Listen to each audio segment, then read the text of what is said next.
نحمده ونصلي على رسوله الكريم وبلغنا رسوله النبي الكريم والحمد لله رب العالمين. This is Sayyid Mohsen Bukhari nowadays from Pakistan. آج سورۃ فاتحہ جو قرآن پاک کا پہلا سورہ ہے اور یہ ویسے جو نزولی حیثیت ہے وہ تو سب سے پہلا جو سورہ ہے وہ ہے سورہ علق، اقرا باسم ربک الذی خلق. پڑھو اے میرے حبیب، پڑھو، اقرا پڑھو باسم ربک الذی خلق، اس رب کے نام سے جو خالق ہے. تو بسم اللہ الرحمن الرحیم،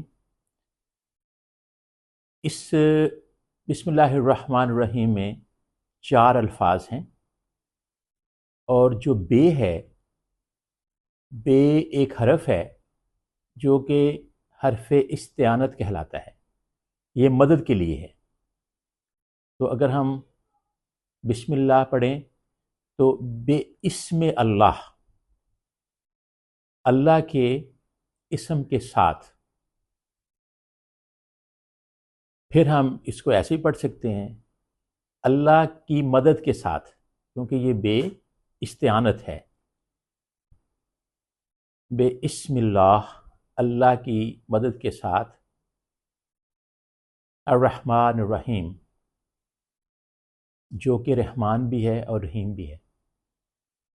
اگر ہم رحمان اور رحیم کا ترجمہ دیکھیں تو ایک ہی ہے کہ رحم کرنے والا، لیکن قرآن پاک بغیر مقصد کے کسی لفظ کا استعمال نہیں کرتا.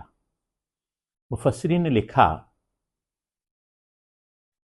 کہ رحمان وہ زمین پہ ہے اور رحیم وہ آخرت کے لیے ہے.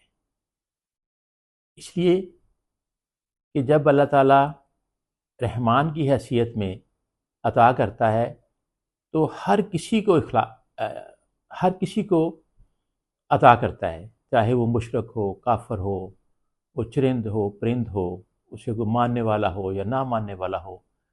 چونکہ وہ خالق تو ہے نا جی ہر چیز کا، تو وہ رب العالمین بھی ہے. تو یہ جو اس کی صفت ہے نا رحمان، یہ دنیا میں ہر کسی کی احتیاج کے مطابق، ضرورت کے مطابق وہ اس کو عطا کرتا ہے، اس پہ رحمان ہے، اس پہ رحم کرتا ہے. اور رحیم ہے وہ آخرت کے لیے. اس لیے کہ ایک تو اس کا یہ ہے کہ آخرت میں صرف مسلمان و مومنین جو ایمان والے ہیں ان کے لیے وہ رحیم ہے آخرت میں، جبکہ باقی جتنے بھی لوگ ہیں جو اس کی ربوبیت کو نہیں مانتے وہ تو ختم ہو گئے، ان پر کوئی رحم نہیں کیا جائے گا. تو رحم کے مستحق صرف ایمان والے ہی ٹھہریں گے. تو جو یہ ترجمہ کیا جاتا ہے کہ شروع اللہ کے نام سے، وہ شروع کس لفظ کا مطلب ہے یہ نہیں ہے. بسم اللہ الرحمن الرحیم میں شروع نہیں ہے، لیکن وہ چونکہ بے، جیسے میں نے عرض کیا کہ استعانت کے لیے ہے، مدد کے لیے ہے، تو اس کو شروع کرتا ہوں اللہ کے نام سے. لیکن صحیح ہے کہ اللہ کی مدد سے، جو کہ رحمان بھی ہے اور رحیم بھی ہے. الحمد للہ رب العالمین، تمام تعریفیں اللہ کے لیے ہے جو کائنات کا مالک ہے، جو عالمین کا رب ہے. اب رب العالمین ہے اور اس کے ساتھ ہی محمد مصطفیٰ صلی اللہ علیہ وآلہ وسلم رحمت للعالمین ہے. اور کسی نبی کو، کسی پیغمبر کو، کسی رسول کو عالمین کے لیے استعمال نہیں کیا گیا۔ وہ جتنے پیغمبر نبی تھے وہ کوئی اپنے گھر کا نبی تھا، کوئی بستی کا، کوئی شہر کا، کسی ایریا کا، لیکن ہمارے رسول پاک صلی اللہ علیہ وآلہ وسلم جو ہے وہ اگر اللہ رب العالمین ہے تو وہ رحمت للعالمین ہے۔ جہاں جہاں اللہ کی ربوبیت ہے وہاں وہاں رسول پاک صلی اللہ علیہ وسلم کی رحمت ہے۔ اور اللہ زمین، آسمان اور یونیورس، یہاں سے لے کر آسمانوں تک، زمین کی تہوں تک، مغرب سے مشرق تک، شمال سے جنوب تک، جہاں جہاں کوئی چیز موجود ہے اللہ تعالیٰ اس سب کا رب ہے، اور نبی پاک صلی اللہ علیہ وسلم ان سب کے رسول ہیں، آخری رسول ہیں اور رحمت للعالمین ہیں۔ الرحمن الرحیم، پہلے اس کا تذکرہ ہو چکا۔ بسم اللہ الرحمن الرحیم میں الحمد للہ رب العالمین، تمام تعریفیں اس اللہ کے لیے ہیں جو رب العالمین ہے۔ مالک یوم الدین، وہ قیامت کے دن کا مالک ہے۔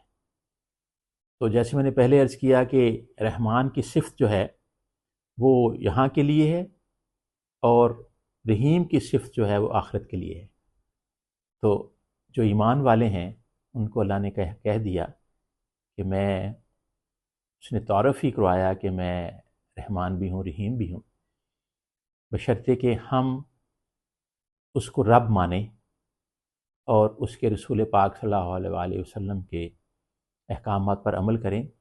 تو اللہ ڈرانے کے لیے نہیں ہے، ورنہ وہ کہہ دیتا، وہ کہہ سکتا تھا کہ شروع اللہ کے نام سے، جو قہار بھی ہے، جبار بھی ہے، متکبر بھی ہے، لیکن اس نے اپنی اس صفت کو، اپنے نام کو پہلے استعمال کیا، اللہ جو اس کا ذاتی نام ہے، اور پھر اس نے کہا کہ میں رحمان بھی ہوں، رحیم بھی ہوں، اور مالک یوم الدین بھی ہوں۔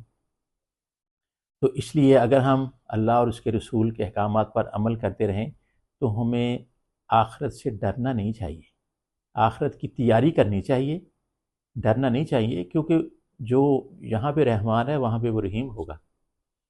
پھر نبی پاک صلی اللہ علیہ وسلم کے ہم امتی ہیں، اور رسول پاک صلی اللہ علیہ وآلہ وسلم نے غار حرا میں رو رو کر اللہ سے دعا کی تھی، اور ایسے آتا ہے کہ ایک دفعہ تو سجدے میں گر گئے اور اتنا روئے سب گھر والے پریشان ہوئے۔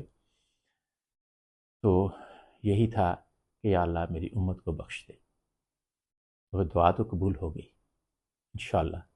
تو ہمیں چاہیے کہ ہم